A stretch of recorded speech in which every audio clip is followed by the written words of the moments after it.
are we all this evening? That doesn't sound very convincing. How are we all this evening? Let's do just a bit of boom. How are we all this evening? Great. How are you this evening? I'll keep asking until I see very convincing looks. How are we all this evening? Okay, we're getting there. How are we all this evening? I love the smile. That's very convincing that you are great this evening. You're all welcome. Thank you so much for coming to the launch of Pennu Charity. I know it's not a very easy thing to tear people away from their comfy chairs on Saturdays, from watching whatever film or whatever thing they've had planned. But of course, because it is a worthy cause. This is a worthy cause. We'd like to say thank you to all the distinguished ladies and gentlemen in the house. Please give yourselves a round of applause. We're all important. We're all distinguished. But before we start the whole day, of course, I'm sure a lot of you will have read some one or two things about what Pennu Charity is about. It is a registered charity in England and Wales and UK, in United Kingdom. It's a registered charity. I'm going to call on the chair of the organization of Pennu Charity, and that's Elizabeth Negos. Can we all give her a round of applause, please? Thank you.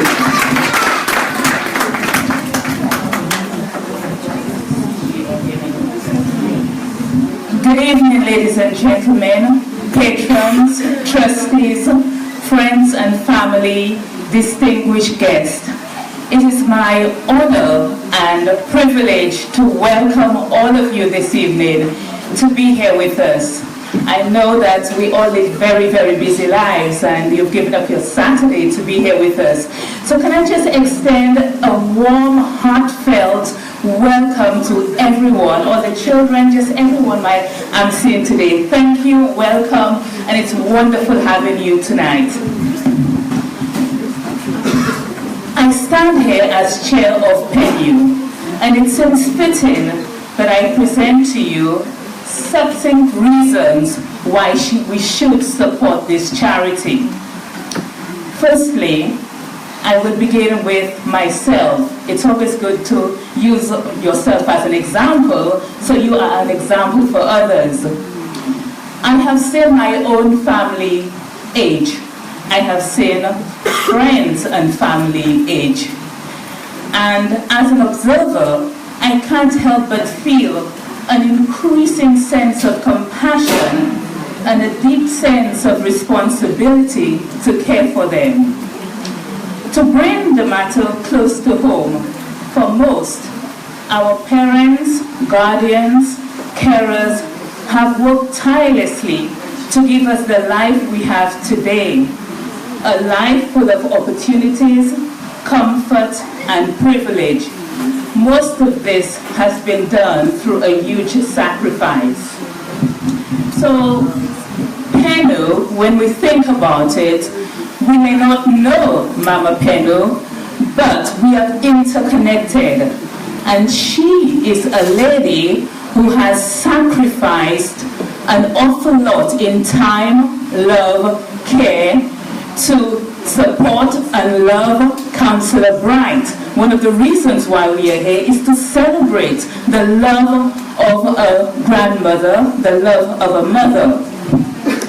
That said, it is imperative that as children we return the favor of caring and loving our parents, irrespective of what we may think of them.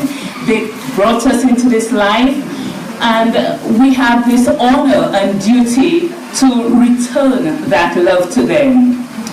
I'm sure this will resonate with many of you sitting here today, seeing your loved ones grow old and weary.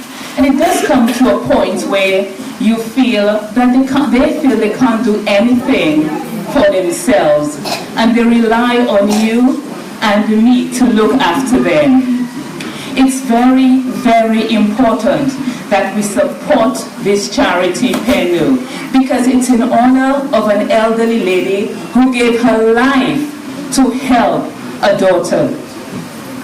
Another reason why we should support the elderly, support Pennu, which is a charity that aims to show love and care for the elderly, is because parents, they are responsible for us. Mothers and fathers, they are our first teachers. It's not the teachers when we go to school that teach us. We learn from our parents.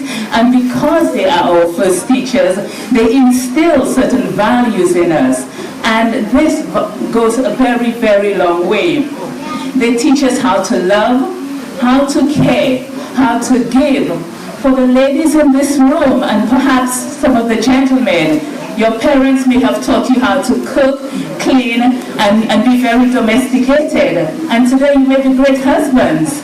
So all of these things, we look upon our parents with that sort of dignity and love. And this is precisely what Mama Pennu represented. She was Councillor Bright's first teacher. I have come to know Councillor Bright as a great teacher because she has not just instilled those values into her children. Her name is a household name in the London borough of Barking and Dagenham, and she continues to instill strong principles, values into the lives of children, family, friends, and perhaps, what can I say, the whole of the borough. Another interesting thing about the elderly is their wisdom. You know, they say wisdom is the principal thing and that we should get wisdom. Our elders, and again, whatever I say, it goes back to this wonderful lady that we are honoring today, Mama Pennu. Her wisdom goes beyond recognition. The elderly, like Mama Pennu, have more knowledge and wisdom than any of us sitting here. Their experience through the turbulence of life storms have allowed them to yield extraordinary wisdom. The journey they have traveled, what they have learned, meant that they have left a legacy for us to follow. And one day we hope to be as wise as them and pass on to our own children. So far we have looked at this evening as a way of celebrating the elderly, the love they give, their wisdom, and what they represent to us today. Another reason for looking at the elderly with compassion, with love, and with a sense that you want to help and care. And I mean not just the elderly in that borough, wherever they may be, globally. You know, we've got people aging. In fact, we've got an aging society. And it's our responsibility, our duty to look upon them with love and care. Morals, values, principles. These are very strong ethics, things we hold on to, things that could be a matter of life and death. Mama Pennu is one person, like some of the other elderly, who have either acquired morals, values, and principles. Some have created it, and some have been brought up with these sets of morals, values, and principles. But somewhere along the line, we attain these things.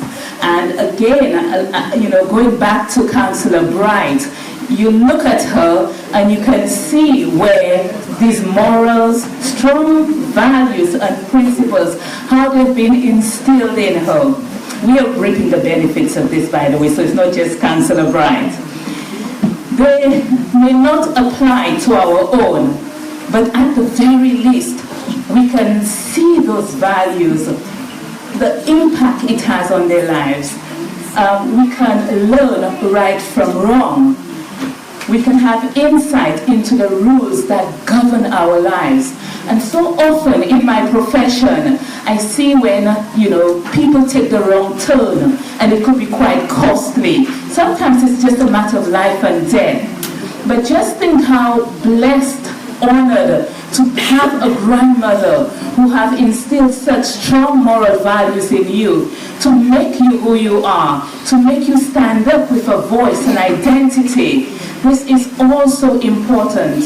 So, as we go through the evening, just think about what I've said, reflect on it, and try and appropriate it to your own lives, what your mother, your grandmother has done for you.